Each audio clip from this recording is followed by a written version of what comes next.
Maître 2S. Monsieur le Président, honorable assesseur, je vous prie d'appeler Madame Tamar Cham, s'il vous plaît. Merci. C'est un cas de meurtre? Non, pas du tout. Coup et blessure. Merci.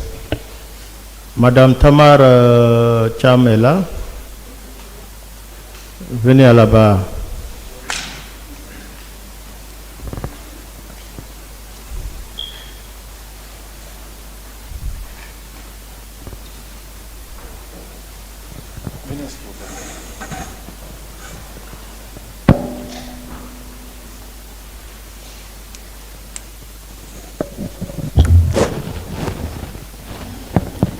Prenez place. Merci. Vous voulez parler dans quelle langue, madame? Je vais m'exprimer en français. Vous avez quel âge? Je suis née en 1964. Où? À Dinguiraï. De qui? De feu Alpha Maki Cham et de feu Binta Diaby. Quelle est votre profession? Je suis comptable de profession. Vous êtes marié? J'étais mariée, veuve. Avez-vous des enfants? Oui, 3, 2. Un est décédé il y a 1 an. Vous êtes domicilié où? Je suis domiciliée à Symphonia Centre, Cité Orange. Qu'est-ce qui motive votre comparution devant cette barre ce matin pour vous constituer partie civile? Merci, Monsieur le Président. Ce qui m'a motivé à me constituer partie civile, c'est parce que j'ai répondu à l'appel des forces vives au stade du 28 septembre et j'ai été victime de violences. Dans quelles circonstances? Au fait, Monsieur le Président, le 28 septembre 2009, je me suis rendu au stade. Je me suis réveillé vers 6 heures après la prière obligatoire. Je suis sorti, j'ai emprunté un bus jusqu'aux environs de l'Oasis. Le bus était en destination de Madina. Mais le chauffeur a décliné qu'il nous laisse là-bas, qu'il ne court pas le risque de s'approcher. Il nous a débarqué là-bas, je suis rentré dans le quartier jusqu'à arriver au niveau de la rentrée qui vire vers Farmagini. J'ai emprunté ce chemin, arrivé à quelques mètres de la terrasse. D'abord, avant d'arriver là-bas, la rentrée au niveau du Marokana était barricadée, cadenassée. J'ai continué jusqu'à la terrasse, c'était la même chose. Là, il y avait quelques femmes, une trentaine environ, qui étaient regroupées un peu en retrait de la terrasse. Il y avait les jeunes, il y avait beaucoup de gendarmes et de policiers, la terrasse était remplie et il y avait le face-à-face entre les jeunes et les corps armés. Nous les femmes, on était un peu en retrait, il y avait le tiraillement, on va rentrer, vous ne rentrez pas, et les portes étaient fermées. Nous les femmes, on sensibilisait les jeunes de se calmer, qu'on va attendre que les leaders arrivent, certainement ils vont ouvrir en ce moment. On sensibilisait les jeunes de ne pas prêter le flanc pour ne pas qu'il y ait violence. Donc nous sommes restés dans ça. Entre-temps, la tension montait petit à petit et des coups de feu ont jailli d'un trait. Là, c'était avant 9 h. Aux environs de 8h30, un jeune est tombé sous nos yeux. Un jeune robuste, il portait une culotte. Les gens sont venus regarder, ils ont dit qu'il est mort. Nous sommes restés là, entre-temps, on m'a appelé au téléphone de venir vers le feu rouge, au niveau de la petite station là. À l'époque, il y avait la pharmacie Manisier là-bas. Je me suis rendu là-bas, il y avait des journalistes. Ils ont dit qu'ils ont besoin de 3 femmes pour intervenir. C'était les journalistes de France 24. Que c'est pour ça qu'ils m'ont fait appel.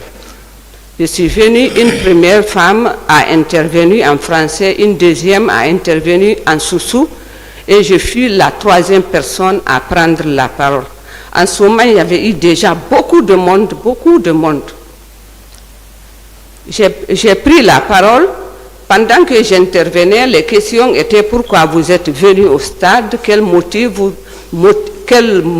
vous a motivé à venir, tout ça, qu'est-ce que vous rêvez? C'était ça les questions. Entre-temps, pendant que je m'exprimais, du côté droit, au niveau du feu rouge, il y avait Tchegoro avec son équipe en grand nombre qui était là-bas. Ceux-là qui venaient du côté de la Belle-Vue étaient arrivés, il y avait le face-à-face entre eux. Moi, je m'exprimais à gauche et ils étaient à droite. Subitement, j'ai entendu un coup de sifflet venant du côté où était Tchegoro. J'ai retourné la tête, le sifflet, c'était vers nous, il a sifflé, il a indexé là où nous sommes. Directement, il y a eu des coups de gaz lacrymogène et autres, tout est associé, je ne peux pas distinguer le coup de balles réelles et le coup de balles lacrymogènes. En tout cas, il y a eu des coups, on s'est dispersé. Moi qui avais le micro, avec l'émotion, je parlais, il y a eu le coup, le sursaut que j'ai eu, je portais un dentier de 2 dents seulement. C'est tombé. S'il y a des gens dans la salle ou dans Conakry, ce CD a circulé dans tout Conakry. C'est vu. Et moi aussi, quelqu'un l'a vu en ville, a acheté le CD et est venu me l'offrir. Je l'ai gardé jusqu'à maintenant. Donc, j'ai dit, moi, je ne fuis pas, je n'ai rien fait. Pourquoi une femme m'a dit, si tu ne quittes pas ici, ils vont te tuer. J'ai suivi les autres, des jeunes. On a escaladé le duplex qui est là-bas, il est toujours là-bas, un vieux duplex derrière la station.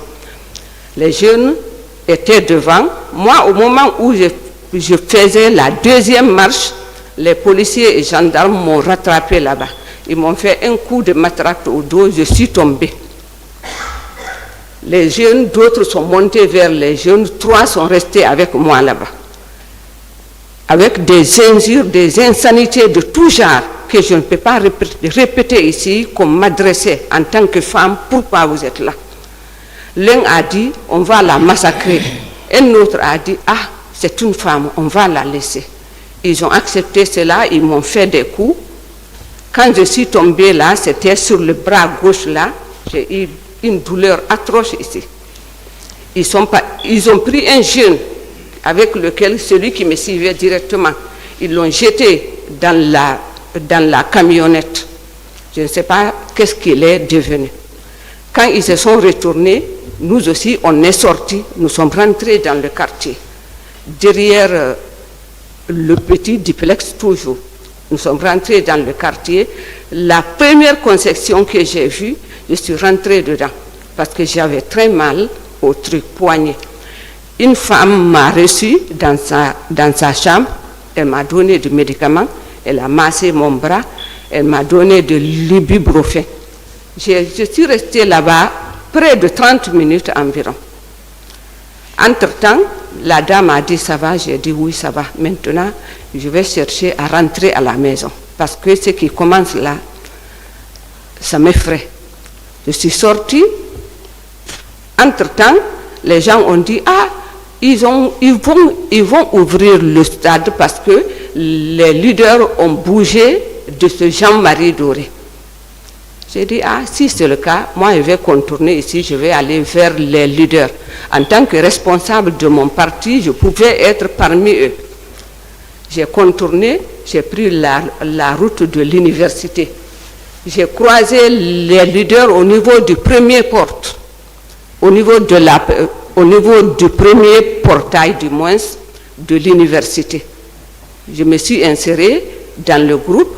Tchegoro a quitté là du côté où il était, il est venu croisé les leaders là-bas. Toutes les interactions qui se sont passées entre Tchegoro et les leaders, j'étais là. Dans le groupe, il y avait 3 femmes. Il y avait moi, il y avait une femme de la NGR, il y avait une femme du syndicat qui a été nommée ministre au moment du gouvernement de transition. Elle a été nommée ministre au niveau de la fonction publique. Donc, à partir de cela, avec la présence des leaders et le stade ouvert, après les altercations, Tchegoro a dit, ok, dans ce cas, comme vous êtes endetté, allez-y, le stade est ouvert. Vous avez seulement quelques minutes pour passer votre message. Si vous direz, c'est tant pis pour vous. Nous sommes partis. J'étais côte à côte même avec l'actuel Premier ministre Baouri. Nous sommes partis, on est rentré. Quand on est rentré par la loge officielle, derrière la tribune. Nous sommes rentrés de ce côté. J'étais à la 2e rangée après les leaders. Les micros étaient débranchés, il n'y avait pas de courant, ils ont coupé le courant. Donc, on n'a pas pu utiliser les micros. Les leaders se sont exprimés comme ça. Mais vraiment, on était là, vu, on a trouvé qu'il n'y avait pas les micros, on n'était pas, quand même, moi je n'étais pas plus rassurée. J'avais peur. Les leaders ont commencé à parler, un à parler, deux à parler. Au moment de l'intervention du 2e, je crois que c'était Jean-Marie Doré, on a vu des véhicules rentrer du côté du portail et de Marokana et de l'autre côté, qui tiraient. Les gens qui étaient en train de prier sur la pelouse, on voyait les gens tomber de tous côtés, donc c'était la panique, le sauve qui peut. Nous qui étions à la tribune, on était tellement paniqués, les gens pensaient qu'il y avait une sortie du côté du haut de la tribune, mais du côté arrière. Les gens ont fait volte-face, on s'est coincé au mur. Ceux qui étaient devant étaient sur le mur, tous ceux qui étaient derrière sont venus s'adosser, croyant qu'il y a une sortie là-bas, qui ne soit pas de descendre sur la pelouse, parce qu'on voyait les gens mourir là-bas. Dans cette panique, moi, je me suis retrouvée coincée. J'étais avec une femme, peut-être qu'elle va passer ici aujourd'hui. Non, je ne sais pas, mais je sais qu'il y a son nom parmi la liste. On a été coincés. J'ai été étouffée, j'ai crié. Si vous ne quittez pas sur nous, on va mourir ici. Il n'y a pas de passage. Le passage, c'est par là-bas. Retournez. Finalement, tout le monde a repris. Retournons. Ils ont libéré. Nous qui étions coincés au mur, on a pu prendre la direction pour sortir. J'ai tenté de ressortir du chemin par lequel on est rentré sur les escaliers du truc. En descendant, j'ai fait les premières marches, les dernières marches, avant d'être dehors. À ma gauche, j'ai vu un monsieur couché par terre, sa cravate enlevée, attachée sur les pieds. On le traînait et on lui disait: pourquoi tu es avec les forces vives? On te recherchait, on va te tuer aujourd'hui. Le monsieur a répondu: je suis avec les forces vives parce que les forces vives, c'est des Guinéens. On n'a pas d'armes, on n'est venu que revendiquer un droit légal.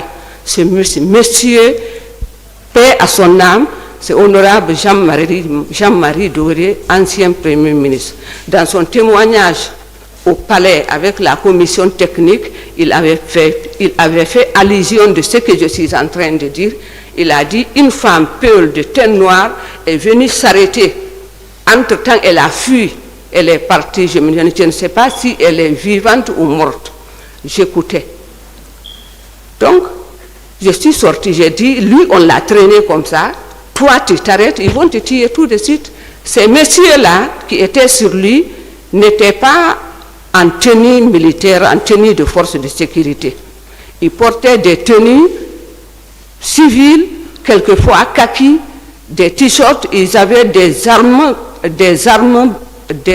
blanches. Je n'ai pas vu de fusil avec eux.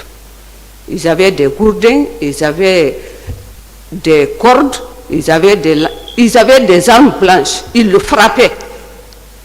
Je suis sorti. Quand je suis sorti maintenant, je suis descendu du podium des escaliers, je faisais face maintenant à l'arrière-cour du stade côté tribune. Là, j'ai vu des agents en uniforme alignés comme ça, avec les armes entre. Ça m'a rappelé les films de guerre que je voyais. J'ai vu un jeune couché, le sang jaillissait comme ça, comme au robinet. Je me suis dit, je m'arrête, il me tue, je m'engage, si une arme tombe sur moi, c'est Dieu qui a voulu, mais je dois partir. J'ai pris une allure, j'ai couru, heureusement une arme ne m'a pas touché là-bas. Mais dès que j'ai quitté, à quelque part, je suis tombée dans la foule, dans les bousculades. Une bousculade indescriptible. Beaucoup de personnes sont mortes de ça ou ont été paralysées de ça. Parce que moi-même, dès que je me suis engagée, je suis tombée tout de suite. Les gens marchaient sur moi, on marchait sur les gens. Je suis restée là-bas, je me suis mise à crier encore. En ce moment, je ne peux pas décrire, c'est par pudeur que je ne peux pas décrire comment j'étais là-bas en ce moment. Une vague est venue, est tombée, la dernière vague qui est tombée sur moi, des jeunes valides, 2 se sont relevés. L'un a dit, sauvons cette femme, sinon elle va mourir ici. Ils m'ont pris 4, ils m'ont relevé, ils m'ont dit, Néné, la mort, c'est une seule fois, on ne meurt pas 2 fois. Là où tu es là, tu es libre de choisir la façon dont tu vas mourir. C'est Dieu seul qui peut te sauver. Tu es libre de continuer à être dans cette bousculade. Tu vois que tu n'as pas la force pour résister. Tu vas retomber, ils vont marcher sur toi, tu vas mourir ici. Ça, c'est le premier choix. Le deuxième, tu ressors, tu vas à un endroit plus ou moins libre, où il n'y a pas de bousculade, même s'il y a les militaires là-bas, tu t'arrêtes là-bas. S'ils veulent, ils n'ont qu'à tirer sur toi. Vaut mieux mourir d'une balle que de mourir. Les gens marchent sur toi, tu ressens jusqu'à ce que tu meurs. J'ai dit oui, vous avez raison. Je suis partie m'arrêter, comme ils l'ont dit, sous un manguier. Je n'étais pas seule, bien sûr. Il y avait toujours du monde, mais il n'y avait pas la bousculade là-bas. Je suis restée là-bas. Des militaires sont venus nous trouver là-bas encore. Ils nous ont sachés. Nous sommes rentrés dans une tente. Il y avait une tente. Nous sommes rentrés dedans. Dedans, tout était barricadé. On ne respirait pas suffisamment. Les gens commençaient à s'étouffer. J'ai dit, si on ne sort pas d'ici, on mourra d'asphyxie. Sortons encore. Les gens on est sortis. Tout le monde est sorti. Je suis venue me repositionner là où j'étais. 2 agents sont venus. Une femme comme toi. Pourquoi tu es au stade? Ils m'ont frappé là-bas très bien. Je me suis retrouvée dans la bousculade encore. Nous sommes restés dans ça. C'était maintenant... Il n'y avait même plus beaucoup de monde. Je peux dire que c'était les plus faibles qui restaient. La sortie était plus ou moins facilitée. Nous sommes venus, je suis arrivé au niveau du portail. Arrivé au niveau du portail, les agents qui étaient là-bas sélectionnaient les gens, surtout les femmes. Ils tiraient des femmes, soit ils les frappaient, soit ils les embarquaient dans un véhicule, soit ils les remettaient à côté. Moi, j'ai été parmi les gens qu'on a frappés. Là-bas, ils m'ont frappé très bien. Comment j'étais habillée, par pudeur, je ne peux pas décrire ça ici. Malheureusement pour moi, là, j'étais sortie du stade. Malheureusement pour moi, les services n'étaient pas terminés pour moi parce que je suis sortie du stade. Au niveau, dans le quartier Dixine, mosquée Rond-Point là, j'ai pris cette route. Je suis venue dans une clinique, polyclinique Dixine. Je suis rentrée là-bas, les malades et les morts, c'était plein. Un médecin est sorti, il a dit, toutes les personnes qui ont des fractures, des entorses ou des blessures légères n'ont qu'à bien vouloir excuser, aller ailleurs. Parce qu'on ne pourra pas s'occuper de tout le monde. D'autres n'ont qu'à aller au centre de santé en face de Pharmaguinée. Je suis sortie, je suis partie vers là-bas. À la rentrée du centre de santé, des agents armés aux yeux rouges étaient assis là-bas. Ils empêchaient les gens de rentrer là-bas. Tu viens du stage, vous ne rentrez pas ici. J'ai rebroussé chemin. J'ai une jeune sœur aux environs des cimetières de Dixine. Je suis partie là-bas, je me cachais. Je ne voulais pas que tout le monde me voie, surtout son mari. Mais dès que j'ai ouvert le portail, elle m'a vu. J'ai dit, pardon, aide-moi, je ne veux pas que ton mari me voie, je ne veux pas qu'il sache que j'étais au stade. Elle m'a dit, Djadja, mets-toi à l'aise. Mon mari même était au stade. Il s'est caché de moi aussi. Il vient d'arriver. Ma jeune sœur m'a envoyé. Ils ont chauffé de l'eau, ils m'ont lavé. Elle m'a donné des habits. Je me suis changée. Elle m'a dit, passe la nuit ici. Le matin, on va t'envoyer à l'hôpital parce que j'ai appris à Donka que ce n'est pas bien d'aller là-bas. Qu'on tire les gens là-bas pour des destinations inconnues. J'ai dit, je ne peux pas dormir ici. En ce moment, tout objet avec lequel j'étais sortie, je n'avais plus rien.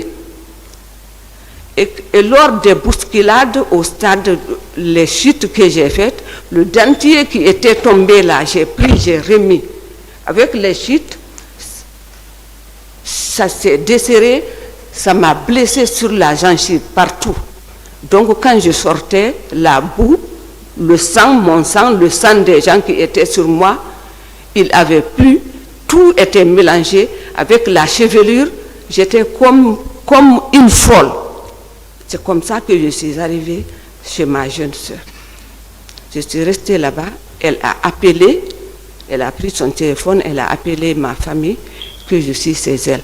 Que quand les choses vont se calmer, elles vont me ramener à la maison. C'est ainsi que les choses furent faites. Là, en ce moment, tout mon corps était endolori. Je ne savais pas comment j'étais. Je peux dire que je ne ressentais même pas, je ne pouvais pas décrire, c'est ça là qui me fait mal. Comme ça, je suis arrivée à la maison.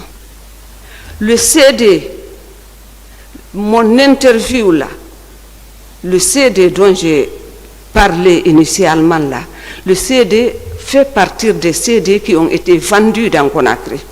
Je suis responsable politique, j'intervenais partout. J'étais connue, ma voix était connue.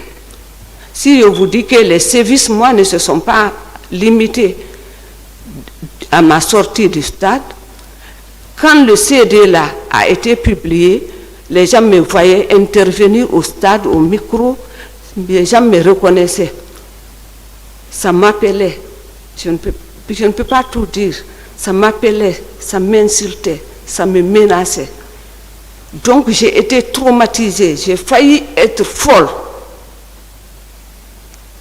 J'avais fait un test pour un emploi au sein d'une école privée. Je devrais commencer le 3 octobre, un mardi. Cela a coïncidé, les événements du 26 septembre ont précédé, j'ai subi ce que j'ai subi, je ne pouvais pas répondre à l'appel. Une semaine après, je suis venue. Ils m'ont présenté au MA, ils m'ont dit de me présenter, d'intervenir. Pendant que j'intervenais, le fondateur de l'école était à son bureau. Il a envoyé le planton, appelez cette dame qui parle. Ils m'ont interrompu, je n'ai pas terminé. C'est-à-dire, la partie donc je suis venue, il m'a fait rentrer dans son bureau, il a fermé la porte. Il dit, Madame Thiam, c'est toi qui parlais autour du mât tout de suite? J'ai dit oui. Il m'a dit, Madame Thiam, j'ai écouté une dame, ça c'était maintenant au mois de décembre. J'ai écouté, octobre toujours. J'ai écouté une dame à la radio BBC, au journal de l'an, qui parlait des événements du 28 septembre. Il dit, cette voix que j'ai entendue, c'est toi, c'est ta voix que j'ai réentendue tout de suite. Ça ne peut pas être autre personne que toi, c'est toi-même. J'ai dit, non, c'est pas moi. Il dit, tu étais au stade. J'ai dit, non, je n'étais pas au stade. Il a insisté. J'ai dit, non, c'est pas moi. Il me dit, Madame Thiam, n'aie pas peur. C'est pour ton intérêt. Moi, je ne me trompe jamais sur la voix de quelqu'un. Si je t'entends une fois, la prochaine fois que je t'entendrai, je saurai. C'est toi. J'ai dit, oui, c'est moi, c'est vrai. Qu'est-ce qu'il y avait? Il m'a dit, ce que moi j'étais entendu dire à la radio BBC.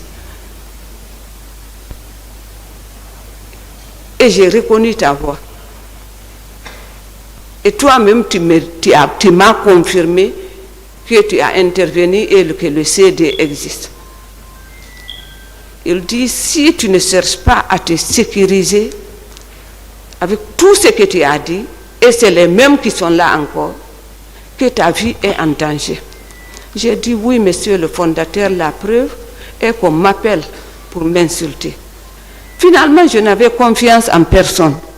La partie que j'ai sautée avant d'arriver là, pour mes soins, quand je suis revenue à l'hôpital Donka, j'ai eu les soins préliminaires. Le bras qui a reçu le premier choc était entorsé. La cheville gauche du pied était comment on dit ça, fracturée. Là, c'est à la clinique Ambroise qu'on m'a soigné. Mais au niveau de Donka, avec tout ce qui s'est passé à Donka, je n'ai pas voulu parler. À un moment, ils ont pris des malades, des victimes, ils ont envoyé à la psychiatrie. Les gens qui étaient traumatisés. On m'a envoyé là-bas. La dame qui m'a reçu, elle est à Conakry ici encore, elle vit, docteur Mariam Bari. Elle a tout fait pour que je parle. J'ai dit non, je ne parle pas. Moi, je ne dirai plus rien. Tout ce que j'ai dit, ça me suit encore. Donc, je ne parlerai plus. Elle a tout fait. Je n'ai pas voulu parler. 3 fois de suite, je viens. Elle a dit, d'accord, Madame Thiam, va.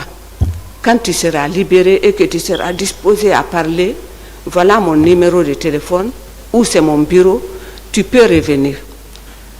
C'est après ça qu'il y a eu la rencontre avec le fondateur, donc il m'a conseillé, cherche à te confier au niveau d'une agence, au niveau d'une ambassade. Et si tu peux quitter le pays, on te conseille de quitter. Pour connaître mon numéro, ce n'était pas compliqué parce que, aujourd'hui je vais le dire, je suis promotionnaire à Dadis. Donc on avait des amis en commun. Donc, je suis partie à l'ambassade de France. C'était ma première fois d'être là-bas. Je me suis mise en rang parmi les gens qui cherchaient les visas. Mais j'ai constaté qu'ils avaient tous des documents en main. Moi, je n'avais rien. J'ai demandé à une femme, vous là, qu'est-ce que vous faites ici? Ils ont dit qu'ils sont venus pour... J'ai dit, non, moi, je ne suis pas venue pour ça. Je me suis retirée. J'ai dit, moi, je veux rentrer dedans, je veux voir les autorités de l'ambassade. Ils m'ont indiqué une porte. Partout était gardé, tout, jusqu'au niveau de la banque centrale. Je suis venu aux environs de la banque centrale. Les premiers agents que j'ai rencontrés là-bas, ils m'ont écouté. J'ai dit, je veux rencontrer les autorités de l'ambassade. C'est pourquoi j'ai dit non, c'est personnel, je ne dirai pas à quelqu'un. Et puis à mesure je parlais, ils rentraient, ils ressortaient, ils me disaient alors va t'adresser à ceci. C'est comme ça ils m'ont envoyé petit à petit jusqu'au portail. Le dernier lieu de questionnement, c'était maintenant au portail pour accéder à l'intérieur. Ils m'ont interrogé là-bas. Le monsieur est rentré, il est revenu avec 2 cartes de visite. Il m'a remis. Il a dit, si tu rentres, la carte là, tu vas au bureau à gauche. Si tu sors de là-bas, la carte là, tu rentres au bureau de la droite. Je suis rentré comme indiqué. Je me suis présenté. J'ai dit les raisons pour lesquelles je suis là. J'étais au stade, je suis menacé. On m'appelle pour m'insulter. J'ai fait des témoignages à visage découvert. J'ai été interviewé au stade. Avec tout ça, on me reconnaît. Maintenant, j'ai peur. Même quand je parle quelque part, on reconnaît, c'est la voix là que j'ai entendue. Ils m'ont dit d'accord. Ils m'ont demandé tout ce qui s'est passé. J'ai vécu au stade comme je suis en train de parler là. Ils m'ont dit tout ce que tu dis là. Est-ce que tu as rencontré la commission technique d'enquête qui est venue suite aux événements du 27 septembre? J'ai dit oui, j'ai rencontré cette commission. Ils m'ont dit qui tu connais là-bas? J'ai dit le nom d'une femme, elle s'appelle Pauline. Une truc polonaise. Il était venu au siège du parti, les gens sont venus être écoutés. Ils faisaient la ronde, ils sont venus à l'OGDH aussi. Donc, j'ai dit oui, je la connais.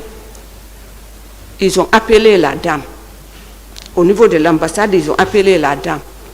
Ils ont dit mon nom, ils ont dit certaines choses que j'ai dites. La dame a dit oui, c'est vrai, la preuve est que moi-même, je détiens le CD de son intervention au stade. Donc, tout ce qu'elle vous dira, vous pouvez le prendre comme de l'argent comptant. Je suis sortie de ce bureau, ils m'ont envoyé au bureau du consul. Le consul a appelé les agents de la commission technique, les interroger aussi me concernant, ainsi de suite. À la sortie, quand ils m'ont libéré, avant de sortir, ils m'ont dit, Madame, on va te sécuriser. Vous avez lutté, c'est en faveur de l'état de droit et de la démocratie. Donc, c'est de notre droit aussi de vous aider, de vous protéger quand vous êtes en danger. On va le faire. Ils m'ont donné beaucoup de cartes de visite. Si c'est à telle heure tu es menacé, c'est cette carte. Si c'est à telle autre heure, c'est cette carte. Ils m'ont dit, mais au-delà de tout ça, madame, si tu es prête à voyager, on peut t'aider à quitter le pays. J'ai dit non, je ne suis pas venue pour ça. Je suis seule avec mes enfants qui sont petits. Je ne peux pas leur laisser seuls dans une maison partir. Si vous pouvez me sécuriser ici, c'est cela que je préfère. Et je n'ai pas même les moyens d'aller maintenant là, parce que je ne suis pas préparée pour ça. Ils ont dit d'accord, mais va réfléchir. Informe tes parents, va réfléchir. Si tu veux, nous, tout de suite, tu vas voyager. C'est comme ça que je suis sortie de l'ambassade. Ils m'ont dit, reviens dans 48 heures. Et ils m'appelaient régulièrement. Je suis revenue. Suite à leur conseil, je suis revenue, ils m'ont demandé, la seule chose qu'on ne peut pas faire pour toi, c'est de t'acheter ton billet. Si tu peux le faire, il n'y a pas de problème. Ils m'ont orienté comment je vais avoir le billet. C'est ce que j'ai fait. Et cette personne m'a dit, si tu veux voyager tout de suite. Donc, 48 heures après, je suis revenue à l'ambassade. Ils ont dit, tu as un passeport? J'ai dit, oui, j'ai un passeport. Ils disent, retourne va prendre ton passeport. Je suis revenue, j'ai eu le visa le même jour. J'ai voyagé. Je suis partie. Ils ont dit, même à l'aéroport, si tu as des problèmes, appelle-nous. Heureusement, je n'ai pas eu de problème parce que j'avais des parents là-bas. Quand il y a eu le gouvernement de transition, la date des élections a été fixée.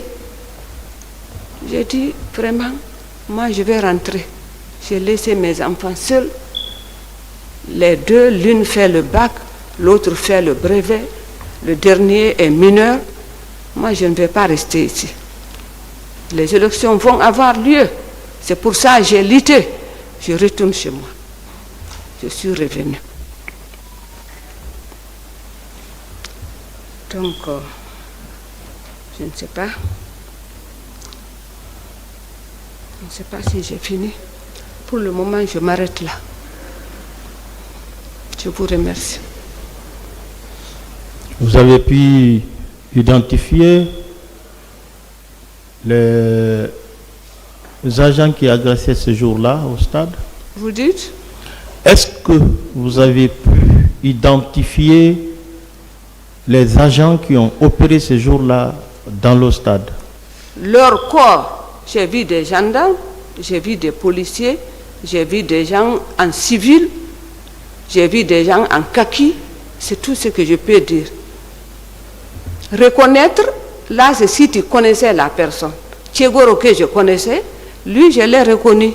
Mais je ne peux pas reconnaître un agent en uniforme que je vois pour la première fois. Est-ce que vous pouvez décrire formellement leur uniforme? Leur uniforme, oui, je peux. Par exemple, avant la rentrée au stade, c'était des policiers et des gendarmes. Au moment, quand j'étais avec les leaders, les altercations qui ont eu lieu là-bas, il y avait des bérets rouges, il y avait des gendarmes. Parce que même quand Tchegoro interrogeait, parlait avec les leaders, il recevait des consignes. Un leader a dit, lui il reçoit, chaque fois il regarde par là avant de parler. Les gens ont regardé, il y avait quelqu'un qui portait un béret rouge qui était infiltré parmi les leaders qui faisaient face à Tchegoro. Là, j'avais constaté ça. Au niveau où il faisait les exactions sur Jean-Marie Doré, ce béret rouge-là, c'était qui? Je ne peux pas malheureusement le nommer. Je ne sais pas. Je ne sais pas. Il était court, il n'était pas tellement grand de taille. Donc, vous n'avez pu identifier malheureusement personne, à part le colonel Tchegoro. Identifier, faire leur portrait, comment ils étaient habillés, oui, mais reconnaître nommément, ça c'est si tu connaissais la personne avant d'être au stade. Mais une fois au stade, avec la vue, tout ce qui s'est passé, des agents que tu n'avais jamais connus, comment tu vas les reconnaître? Non. Même dans la circulation, vous ne vous souvenez pas avoir rencontré un d'entre eux? Depuis 2009. Je ne pouvais pas les reconnaître. Ceux-là que je connaissais avant d'être au stade, si je les ai vus au stade, je peux les reconnaître. Mais quelqu'un que j'ai vu sous la violence, sous la peur, qui cherche à me tuer, je ne peux pas reconnaître ça. Il y avait des bérets rouges en grand nombre? Il y avait des bérets rouges. En grand nombre, il y avait des gendarmes, il y avait des policiers. La partie où j'ai vu des gens... Sur la pelouse même ou bien sur l'esplanade? Sur la pelouse, je ne pourrais pas décrire ça trop. Parce que dès qu'il y a eu le truc, c'était le sauve-qui-peut et nous, on ne s'est pas orienté vers la pelouse. Et sur la tribune? Oui. Parce que vous avez dit que vous étiez à la tribune avec les leaders. Oui. Est-ce que vous avez aperçu là Sur la tribune, au niveau de la tribune, des agents? on les voyait en bas en train de monter. Mais comme tu ne vas pas t'arrêter, attendre qu'ils arrivent, je voyais les gens venir monter. Comment ceux-ci étaient habillés? Vous dites? Comment ceux-ci étaient habillés, ceux qui sont venus vous chercher à la tribune? Comment ils étaient habillés? Monsieur le Président, à distance, on était à la tribune, ils sont rentrés, ils tiraient. On ne va pas attendre qu'ils arrivent là-bas. Non, c'est pas attendu. J'ai vu venir. Vous avez quitté avant leur arrivée alors? Oui.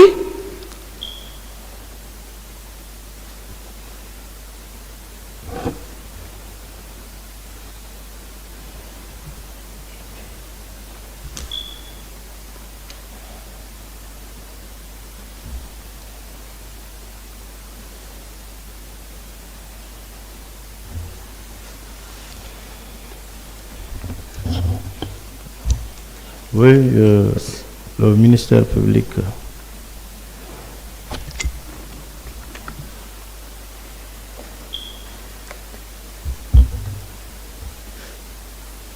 Madame. Merci, Monsieur le Président. Madame. Oui. À l'époque des faits, vous étiez responsable d'une structure politique ou sociale, légalement agréée? Politique. Politique. Oui. D'accord. Ce jour, arrivé à l'esplanade du 28 septembre, Oui. quelle était l'ambiance qui régnait? Quelle? Était l'ambiance qui régnait? Non, c'était une ambiance, c'était la joie. C'était la joie. Les gens venaient en musique, ils chantaient. C'était la joie. C'est quand les face à face, vu le portail est fermé, les altercations commençaient. Sinon, c'était l'ambiance, c'était la joie. D'accord. À la réponse d'une des questions du président, vous avez dit que vous avez remarqué des corps habillés. Vous dites? À la réponse d'une des questions du président, Oui. vous avez affirmé avoir vu des corps habillés. Des corps habillés? Habillés, oui. Oui. Des gendarmes notamment. Oui. Mais est-ce qu'ils étaient armés? Ils avaient des armes à feu? Est-ce qu'ils avaient des armes à feu? Ils portaient des armes à feu? Il y en avait qui avaient des gourdins, il y en avait qui avaient des armes à feu. Il y en avait. Parmi les corps habillés? Oui, il y en avait. Et particulièrement, il n'était que des gendarmes et des bérets rouges. À ce moment-là, au niveau de la terrasse, il y avait beaucoup plus de gendarmes et de policiers que de bérets rouges. C'est vers la fin que le nombre de bérets rouges s'est accru. Vous avez affirmé également, à votre arrivée au Esplanade, vous avez vu des groupes de femmes et de jeunes. Oui. Parmi ce groupe, que ce soit du côté des femmes, que ce soit du côté des jeunes, Oui. est-ce qu'ils avaient des personnes qui étaient armées? Qui étaient armés? Armées, oui. Pas du tout. Pas du tout. Pas du tout. Donc c'était des personnes pacifiques. Oui. Ils portaient quoi? Ils portaient comme je suis habillée en civil. Non, ils étaient munis de quoi? Peut-être de leur portefeuille, pour ceux qui en avaient, d'autres n'avaient rien. Des pancartes, il n'y en avait pas, des slogans? Il y avait des pancartes. Au niveau, surtout avec les jeunes avaient des pancartes où ils écrivaient « Nous réclamons les élections, nous réclamons l'état de droit, nous réclamons la démocratie. » Donc, vous voulez dire que la manifestation était purement politique, c'est bien ça? C'était essentiellement politique, c'était une revendication politique. Oui. C'est bien ça? Oui. D'accord. Votre présence, Oui. est-ce que vous avez remarqué ou constaté un agent quelconque ouvrir le feu sur un manifestant? Vous dites? Ouvrir le feu sur un manifestant. Vous avez vu personnellement? Si j'ai vu personnellement, parce que si tu as vu personnellement, si tu connais l'agent, j'ai vu un jeune Je vous ai dit au départ, le premier mort que j'ai vu avant l'ouverture du stade, là, c'était pas loin, c'était tout près de nous, il est tombé. Il y a eu des coups de feu, lui, il est tombé, il a rendu l'âme là-bas, mais je ne peux pas dire que c'est lui-là que j'ai vu tirer sur lui. Ce coup de feu reçu par la personne qui est tombée devant vous, Oui. ou à côté de vous, Oui. venait d'un agent? C'est ce que je vous dis, que je ne peux pas le dire avec précision. Mais comme c'est les agents qui généralement ont des armes, ce n'est pas les civils, on ne peut que dire que ça vient d'eux. D'accord. Est-ce que parmi les civils, Oui. ceux qui n'étaient pas habillés par des tenues, qui n'étaient pas en tenue militaire, Oui. est-ce qu'il y avait des gens qui portaient des maillots ou des indications quelconques particulières? Pour ça, seulement au niveau des gens qui exerçaient des services sur feu Jean-Marie Doré, ceux-là n'étaient pas en uniforme. Et ils étaient habillés comment? Il y en avait qui étaient en treillis, il y en avait qui étaient en tenue civile, des tenues ordinaires à eux, maillot ou t-shirt et en treillis. Eux, la personne n'était en tenue de force de sécurité. Parce qu'il y a une qualité d'un maillot qui a attiré l'attention de tout le monde, c'est le maillot Chelsea. Est-ce que vous avez pu constater des gens habillés en maillot Chelsea? Je vous dis au niveau de Jean-Marie Doré là, c'est là-bas seulement que j'ai vu des gens qui n'étaient pas en tenue de force de sécurité. Il y avait des cartes qui portent. Est-ce que ces personnes portaient des armes, comment dirais-je? C'est des armes blanches. Des armes blanches. C'est des armes blanches qu'ils avaient. Et vous les avez vus agresser et s'en prendre aux gens? C'est là-bas que je les ai vus s'en prendre à honorable Jean-Marie Doré. Et c'est tout. Je n'ai pas duré là-bas, j'ai fui. D'accord. Ce que vous avez subi, vous avez reçu des coups Des forces d'uniforme, de sécurité. de forces de sécurité, Oui, oui. particulièrement des gendarmes, des bérets rouges, ou bien vous pouvez pas